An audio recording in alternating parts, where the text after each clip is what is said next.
અંકલેશ્વરની Jayaben Modi hospital સ્થિત જેબી Modi cancer centre ખાતે world no tobacco દિન નિમિત્તે લોક જાગૃતિ કાર્યક્રમ યોજાયો।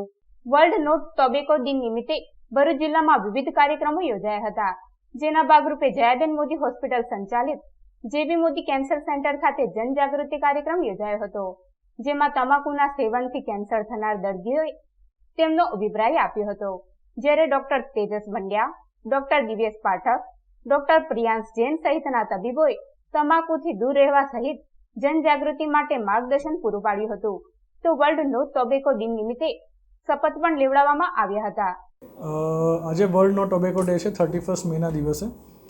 તો ફર્સ્ટ ઓફ ઓલ સે નો ટુ ઝુબા કેસરી। આપણે તંબાકુ ખાવાનું જ બંધ કરી દઈએ જેથી કેન્સર થાય જ નહીં।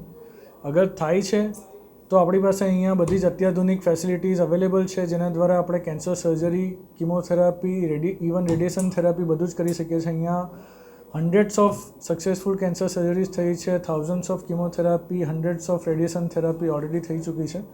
આજે આપણે world no tobacco day awareness માટે ભેગા થયા છે અને हमारा ત્યાં જયાબેન મોદી કેન્સર સેન્ટરમાં ઓલમોસ્ટ 60-70% જે પેશન્ટ્સ છે એ હેડ એન્ડ નેક કેન્સરના પેશન્ટ આવે છે, જે એનું સૌથી મોસ્ટ ઇમ્પોર્ટન્ટ રીઝન છે ટોબેકોના સેવનથી આ થતી બીમારી છે, જે સૌથી મોસ્ટ પ્રિવેન્ટેબલ કેન્સરમાં ગણાય છે।